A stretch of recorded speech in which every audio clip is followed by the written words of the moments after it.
कहानी है रामपुर गांव की, जहां के मर्द महिलाओं को हमेशा नीचा दिखाने की कोशिश में रहते। अरे अभी तक खाना नहीं आया, क्या मुझे एक और शादी करने की जरूरत है? नहीं जी नहीं, ऐसा मत करना, वरना मैं कहाँ जाऊंगी। खाना लेकर मैं अभी आई जी। गांव की पंचायत में भी फैसले हमेशा औरतों के खिलाफ ही रहते। मैं जो फैसला सुनाता हूँ वो भगवान की आज्ञा होती है। इस लड़के ने अपने मन से शादी करके अच्छा नहीं किया। लड़के को घर भेज दो और इसकी शादी इसकी जाति की किसी लड़के से करवा दो, लेकिन ये लड़के, इसे तो गांव के बाहर निकाल दो। नहीं नहीं जमींदार साहब, ये क्या बोल रहे हैं? ऐसा नहीं हो सकता। मेरी बेटी मासूम है, इसे अच्छे बुरे की समझ नहीं है। अरे कहाँ जाएगी ये बेचारी? कहाँ जाएगी? इतनी चिंता है तो पूरे परिवार का गांव निकाला कर देते हैं। बेचारे पूरे बसे बसाए परिवार को गांव छोड़ना पड़ता है। चाहे जो हो, अगर बेटियों को कंट्रोल नहीं कर सकते तो गांव में रहने का कोई मतलब नहीं है। यहाँ औरतों को दब कर रहना होगा। कोई भी अपने हिसाब से कुछ नहीं कर सकता, सब ईश्वर की मर्जी से ही होगा। तभी गांव का एक आदमी दौड़ा दौड़ा आता है। सरपंच साहब, जमींदार साहब, वो कालिया है ना, उसकी बेटी पढ़ने के लिए शहर जा रही है। अच्छा, ये कब हो गया? और कालिया की हिम्मत कैसे हो गई ऐसा करने की? लेकर आओ उसे और उसकी बेटी को। बस फिर क्या था, हाजिर हो जाते हैं कालिया और उसकी बेटी सरपंच के सामने। और कालिया, ये क्या सुनने में आ रहा है? बेटी को इंजीनियर बना रहा है तू? और ये बता, गांव में तो स्कूल नहीं है, फिर कहां से इतनी क्लास पास कर गई तेरी बेटी?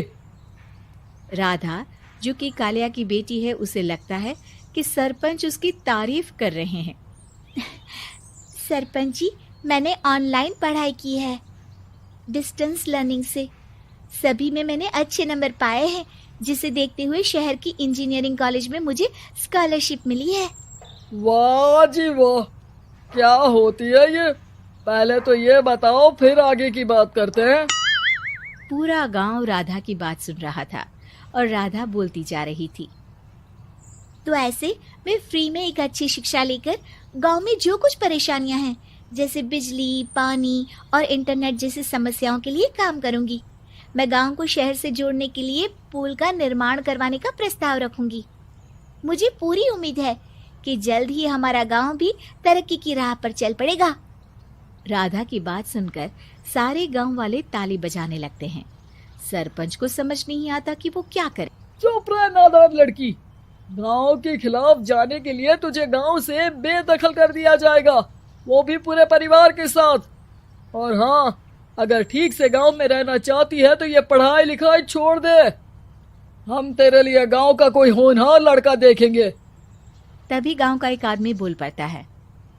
अरे नहीं नहीं सरपंच जी, राधा बिटिया जो बता रही है, अगर वैसा हो जाए तो हम लोगों को पैसा कमाने के लिए बाहर नहीं जाना पड़ेगा। हाँ जी, और ना ही कोसों दूर पानी के लिए भटकना पड़ेगा। हमारे बच्चे भी अच्छी पढ़ाई कर सकेंगे और आगे बढ़ेंगे, ना कि हमारी तरह खेती करते बैठेंगे। क्यों गांव वालों, राधा बिटिया का साथ देना चाहिए ना। सरपंच देखता है कि गांव राधा के साथ है तो वो चुप हो जाता है। वो घर आकर अपने सलाहकार से बात करता है, जो बहुत ही चालाक किस्म का इंसान होता है।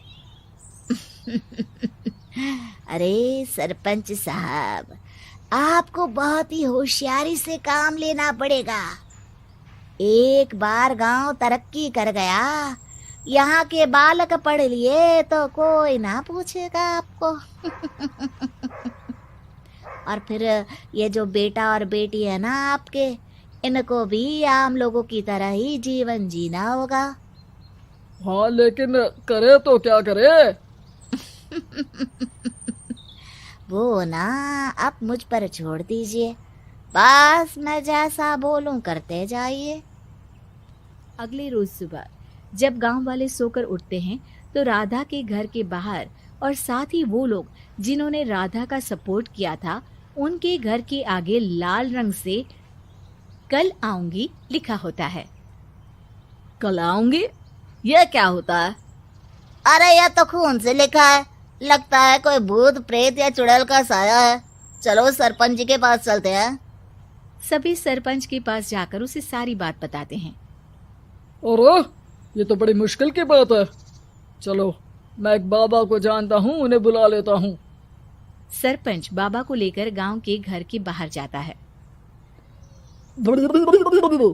ओहो, तो ये वो चुड़ैल है जो उन लोगों को निशाना बनाते हैं जो गांव को बदलने का सपना देखते हैं। वो गांव को ऐसे ही संपन्न देखना चाहती है। वो नहीं चाहती कि कोई बाहरी यहाँ का कायाकल्प करे।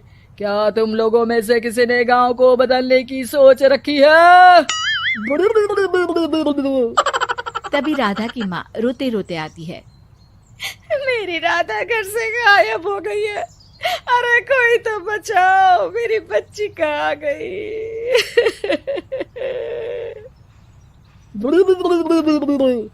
ले गई वो चुड़ैल, तेरी बच्ची को ले गई। अब वो उसे श्रापित करके छोड़ेगी, उस पर चुड़ैल का साया हो जाएगा। तभी बुरी सी हालत में राधा भी वहां आ जाती है। उसके बाल चुड़ैल की तरफ फैले होते हैं और कपड़ों में खून लगा होता है। सभी राधा को देखकर डर जाते हैं। माँ, पता नहीं मुझे कौन उठा कर ले गया था। अरे दूर हो जा चुड़ैल, अब हम लोग इस गांव में नहीं रुकेंगे। अरे कैसे बातें कर रहे हैं आप? कल तो आप मेरे भरोसे गांव का हुलिया बदलने, अपने बच्चों को पढ़ाने और तरक्की उन्नति की बात कर रहे थे, तो आज क्या हो गया आपको? ये फिर तुम लोगों को बहकाएगी। ये चुड़ैल गांव में आ चुकी है, ऐसे ही ये तुम्हारे घर के बच्चों को भी ले जाएगी। गांव वाले राधा को गांव से बाहर निकाल देते हैं। उसके माँ बाप रोते रहते हैं, लेकिन गांव वाले नहीं मानते। मैं भी अपनी बहन के साथ गांव के बाहर रहूंगा, लेकिन वो पढ़ाई नहीं छोड़ेगी। वहीं सरपंच के घर पर सलाहकार कहता है। देखा, सांप भी मर गया और लाठी भी नहीं टूटी। लेकिन अगले ही दिन सरपंच के घर के बाहर भी वही शब्द लिखे होते हैं और फिर सरपंच की बीवी कहती है, हमारी बेटी को किसी ने अगवा कर लिया है। तभी राधा का भाई वहां आ जाता है। अरे गांव वालों, मैंने सरपंच जी की बेटी को देखा था। वो चुड़ैल उसे उठाकर ले जा रही थी। अरे क्या मजाक कर रहे हो? नहीं नहीं सरपंच जी, आप नहीं जानते। वो चुड़ैल अब आपकी बेटी में आ जाएगी, जैसे राधा के अंदर आ गई थी। तभी सरपंच की बेटी वैसी ही हालत में वहां आती है जैसे राधा आई थी। पापा, पता नहीं कैसे मैं गायब हो गई थी। चुड़ैल, इसके अंदर भी चुड़ैल का साया है, मारो इसे। अरे नहीं नहीं, इसे भी राधा के पास गांव के बाहर ही भेज दो। अरे चुप रहो, मेरी बेटी कहीं नहीं जाएगी और चुड़ैल वुड़ैल कुछ नहीं होता है। अरे कैसे बात कर रहे हो सरपंच जी? आप तो बोल रहे थे कि आपका फैसला भगवान का ज्ञान होता है, तो अपने पर बात आई तो अब आप ऐसे बोल रहे हैं। अरे ना ना ना, आपको अपनी बेटी को त्यागना ही होगा। अरे बुलाओ बाबा को। राधा का भाई बाबा को ले आता है, जिसे अब गांव वालों के डर के कारण सच बोलना पड़ता है। मैं कोई बाबा नहीं हूँ, मैं तो मोची था। ये सलाहकार महोदय ने मुझे कहा था एक्टिंग करने को। अब वो मुझे पैसे देने वाले हैं। अब मुझे माफ कर दो। गलती हो गई, मुझे माफ कर दो। तभी वहां राधा आ जाती है। देखा सरपंच जी, जब गांव के बच्चे साक्षर होंगे तो आप जैसे लोगों की चालाकी नहीं चलेगी।